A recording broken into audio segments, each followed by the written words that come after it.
Boa noite a todos, eu me chamo Rosimaitê, agradeço a oportunidade da nossa casa querida, a Esmena de Jesus, a Casa dos Pobres. Que Deus esteja conosco, esteja em nossos lares, nos envolvendo para mais uma noite de reflexões. Gostaríamos de começar com a história de um chefe de cozinha chamado Gagan, nascido na cidade de Calcutá, vindo de família muito pobre. Gagan era conhecida como uma criança levada, fugia da escola, não gostava muito de estudar. Aos 18 anos, foi morar na cidade de Kerala, no extremo sul da Índia, para fazer faculdade. Muito difícil, pois para voltar para sua cidade natal, para visitar os pais, ele levava 2 dias de trem.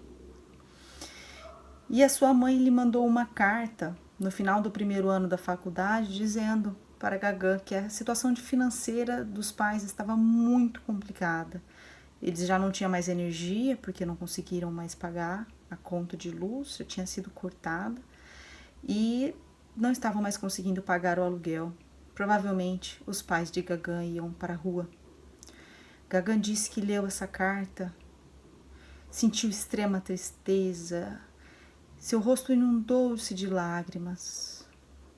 Ele pegou toda aquela tristeza e criou forças e disse: a partir de agora eu vou mudar, eu quero ser o melhor cozinheiro desse país. Eu vou ter dinheiro e vou ajudar meus pais a ter uma condição melhor. Começou a se dedicar muito, logo se tornou o melhor aluno da sala.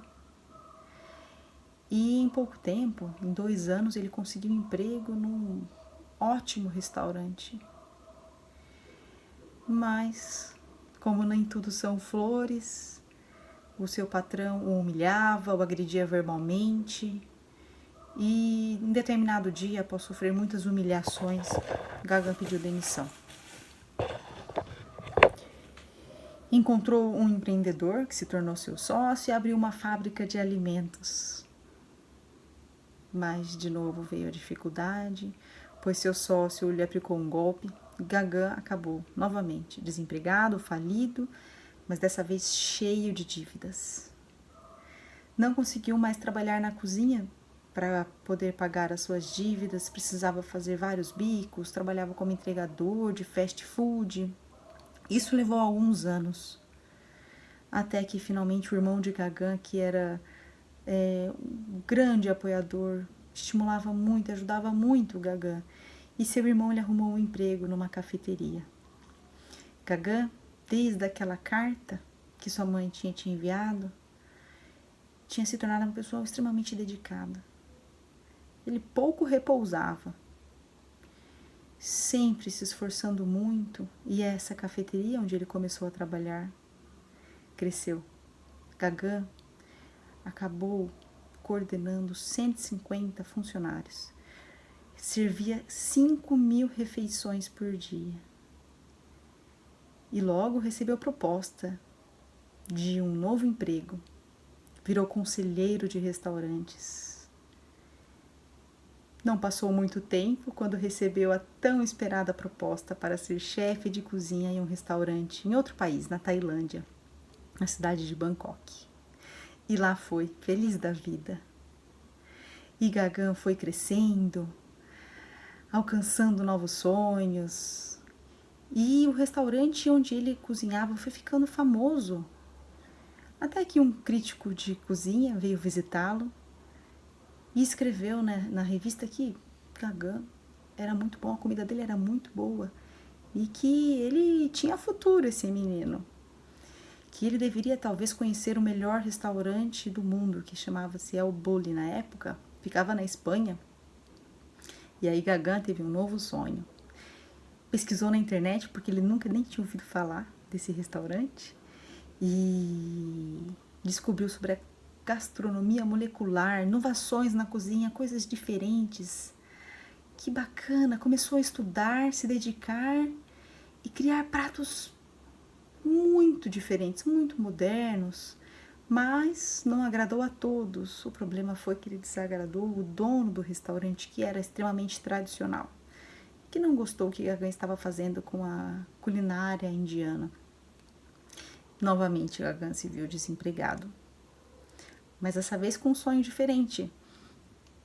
Ele queria fazer estágio no melhor restaurante do mundo, da Espanha. Para a gente ter uma noção de como era difícil isso, nessa época, você tinha uma lista de espera de 1 ano para poder comer nesse restaurante. Mas isso não intimidou o Gagan, não. Esse sonho era bem ousado, mas ele correu atrás. E foram mais de 20 tentativas. Até que finalmente ele recebeu um e-mail e foi aceito nesse estágio, nesse restaurante.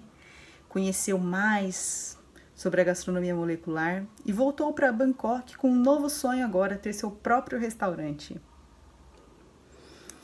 Encontrou um lugar, começou uma reforma, mas aí veio o protesto político na cidade e o seu novo restaurante, como ele disse, sua casa, né, foi totalmente destruído. Os operários que estavam fazendo a reforma usaram a matéria-prima, encanamento, tudo do Gagan para os protestos.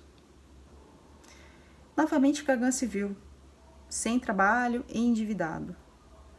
Mas ele não esmoreceu novamente. Ele começou a cozinhar, fez investimentos, tinha dívidas, mas começou a cozinhar dentro do que ele conseguia comprar de ingredientes. Ele não pôde fazer aquela gastronomia diferente que ele queria, aquelas inovações, pois não tinha dinheiro para comprar material, mas ele cozinhou o que era possível, dentro do limite das suas condições. E disse que não via a hora de chegar um dia que ele iria deitar, pôr a cabeça no travesseiro, sem dever dinheiro para ninguém. E trabalhou muito até que esse dia chegou. Em cerca de 3 anos ele quitou suas dívidas e mais alguns anos ele conseguiu realizar o tão esperado sonho de comprar uma casa para os seus pais e dar uma condição melhor para a sua família. Nesse meio do caminho, o irmão de Gagan faleceu. O irmão de Gagan, como eu disse, era o maior apoio que ele tinha. E o Gagan conta que foi o momento mais difícil da vida dele, a perda do irmão. Que nesse momento ele se sentiu como se fosse uma borboleta dentro de um casulo. Era uma dor intensa, luto. Mas ele viveu essa dor e, como ele mesmo relata, chegou o momento em que ele precisava romper o casulo e bater asas para voar. E assim ele fez, até em homenagem ao irmão. E com extrema dedicação, seu restaurante ganhou vários prêmios como o melhor restaurante da Ásia por muitos anos consecutivos. E quando Gagan estava lá no topo do sucesso, seu sonho realizado, ele deu uma entrevista que nos chamou muito a atenção, pois o que ele disse foi: eu estou no sucesso, no topo, mas eu sei que daqui a pouco isso pode mudar. Vai vir uma dificuldade, as pessoas podem enjoar da minha cozinha, minha culinária, mas não tem problema. Eu vou me reinventar se for preciso. Que exemplo de otimismo, né? Porque nós sabemos que tudo passa, as coisas difíceis passam, mas as coisas fáceis também, as coisas boas também. Mas não tem problema, a vida é assim. A gente se reinventa se for preciso. Nós temos que ser flexíveis como um bambu. O bambu é tão flexível que isso torna ele extremamente forte. E em países que nevam, por exemplo, tem bambu que chega a ficar meses pendido assim com o peso da neve em cima. E quando o inverno se vai, o bambu retorna à posição inicial dele. Nós temos uma ideia, às vezes, talvez errada, de que a personalidade forte é aquela pessoa que fala tudo, né? A pessoa fala com muito orgulho, às vezes, eu não levo desaforo para casa, eu falo tudo mesmo, minha personalidade é forte. Será que isso realmente é ser forte? Ou será que talvez ser forte é saber que tem a hora certa para falar, tem o jeito certo para falar, tem sapo que eu tenho que engolir mesmo? é saber lidar com as situações. E às vezes vem uma dificuldade e junto vem a revolta. A revolta só piora a situação, deixa o problema mais difícil, deixa o fardo mais pesado. Quando a gente aceita e a gente aproveita essa dificuldade para crescer, aliás, é para isso que estamos aqui na Terra, para evoluir, para sairmos melhor do que quando chegamos. E por isso que temos as dificuldades, as provas, as expiações. Muitas vezes nós mesmos pedimos para passar por determinada situação e que agora estamos nos revoltando.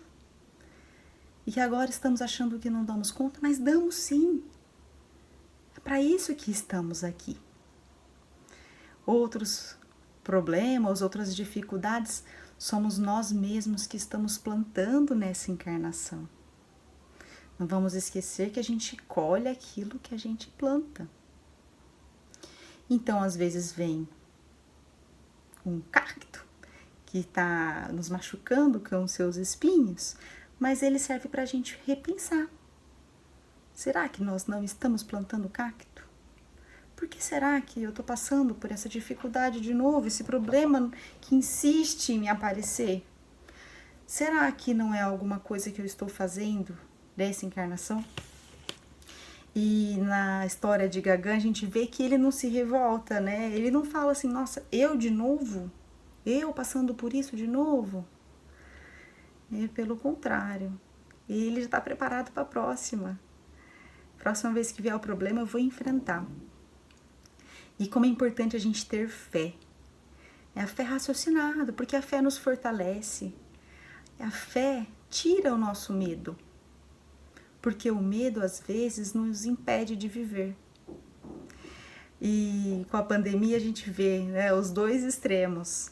As pessoas com pânico total, que não conseguem nem sair de casa, e isso gera outros problemas, como fobia. E as pessoas que parece que não estão vivendo no mesmo planeta que o novo coronavírus, que fazem aglomerações, enfim, fazem tudo o contrário do que é recomendado. E dizem assim, seja o que Deus quiser. Não vamos colocar a responsabilidade em Deus do que nós fazemos, né? Nós somos responsáveis por aquilo que nós plantamos. Então, precisamos lembrar que a fé é raciocinada. Nós temos fé, nós confiamos, oramos, contamos com a ajuda de Deus, nos fortalecemos com a ajuda do nosso benfeitor, nosso anjo guardião, mas não deixamos de fazer a nossa parte.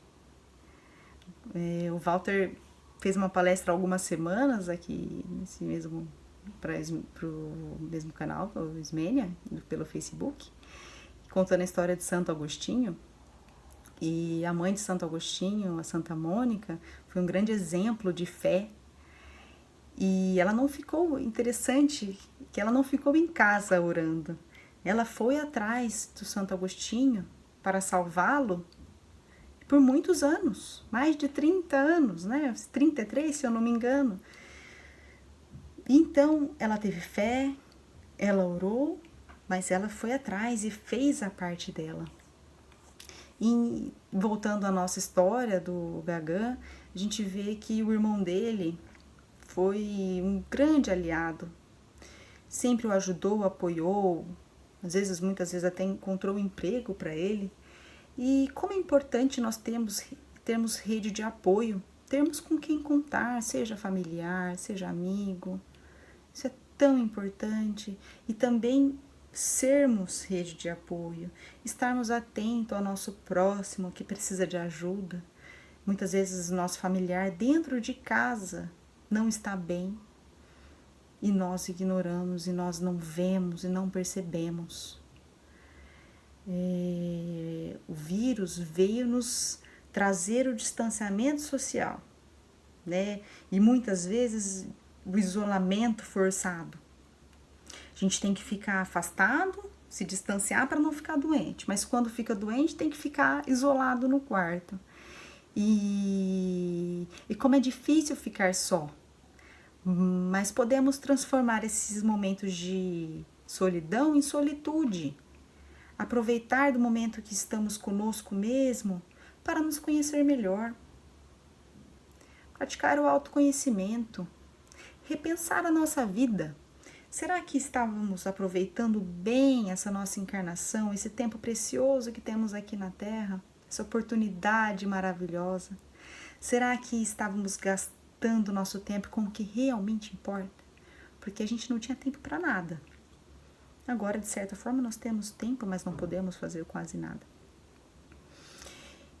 Será que estávamos cuidando bem do nosso corpo físico, que é um instrumento aqui na Terra?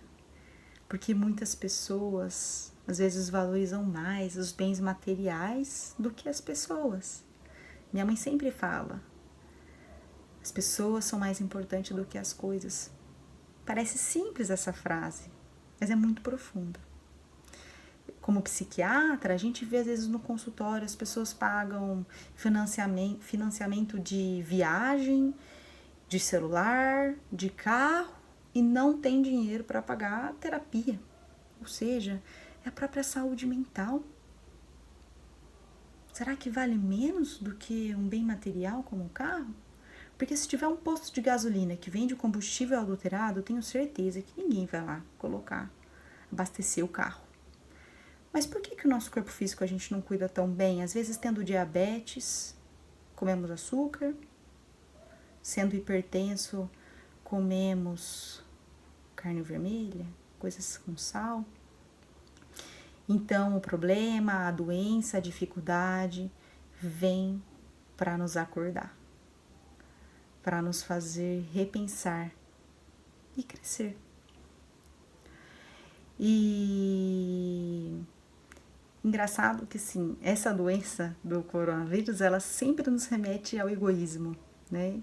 Desde o começo a gente escuta assim, use máscara ou então lave as mãos para proteger quem você ama, proteja os idosos que você ama.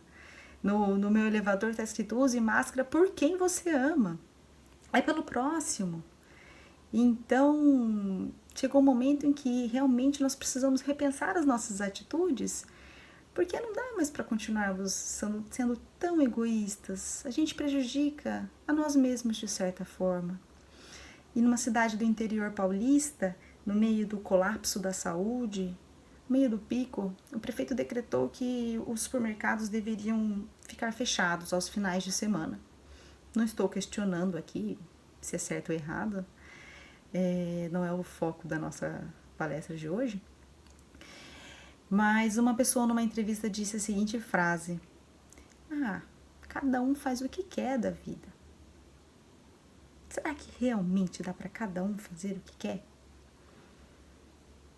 Será que a nossa liberdade não termina onde começa do outro?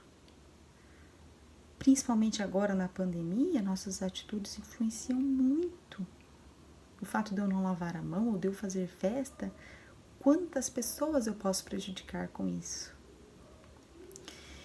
E principalmente no começo, né, a gente ouviu falar de muitos casos de brigas de vizinhos, pois as pessoas precisaram ficar mais em casa e acharam que era um eterno feriado, ligando música alta, fazendo festa, prejudicando aqueles que precisavam trabalhar.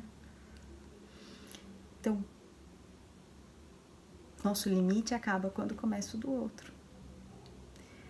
Mas eu não faço festa, não atrapalho o vizinho dessa forma, mas será que não tem alguma coisinha que a gente faz que às vezes prejudica o próximo e volta, prejudica nós mesmos? É o que a gente chama de pequenas corrupções, porque todo mundo fala dos políticos, das atitudes, mas às vezes fura uma fila quando ninguém tá vendo, para no lugar errado, vai numa consulta para pegar atestado quando não precisava, né? Ameaça o médico porque quer um atestado. Isso acontece muito, muito mesmo, infelizmente. Então essas pequenas atitudes, essas pequenas corrupções, nós precisamos mudar para ter um mundo melhor para a gente poder viver. E para isso, precisamos parar e repensar o que estamos fazendo. Que nem Santo Agostinho nos disse, né? Fazer o autoconhecimento, né? Buscar na nossa consciência. Porque está tudo na nossa consciência. Só que muitas vezes nós escondemos de nós mesmos. E como é difícil, depois de 2000 anos que Jesus veio, a gente ainda não consegue amar o próximo como a nós mesmos. Porque se nós o fizéssemos, nós não faríamos nada de errado, né? E que bendita a nossa oportunidade de estarmos aqui na Terra. Lembrando do livro Os Mensageiros, de André Luiz, nos capítulos iniciais, ele nos relata que está no Ministério da Comunicação e vê a história de muitos médiuns que vieram à Terra e que fracassaram. Cada um com a sua história, e é muito bonito de reler. Mas um caso nos chamou a atenção em especial, é Ernestina.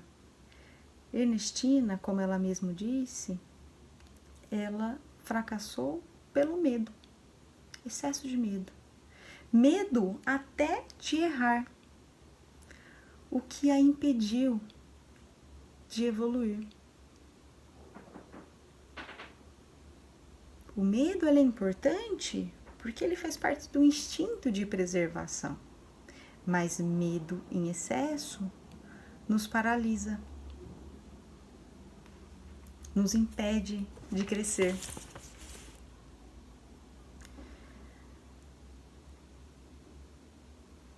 Encontramos no Evangelho segundo o Espiritismo, no capítulo 15, que a caridade e a humildade são o caminho para a salvação, que nos conduzem à eterna felicidade.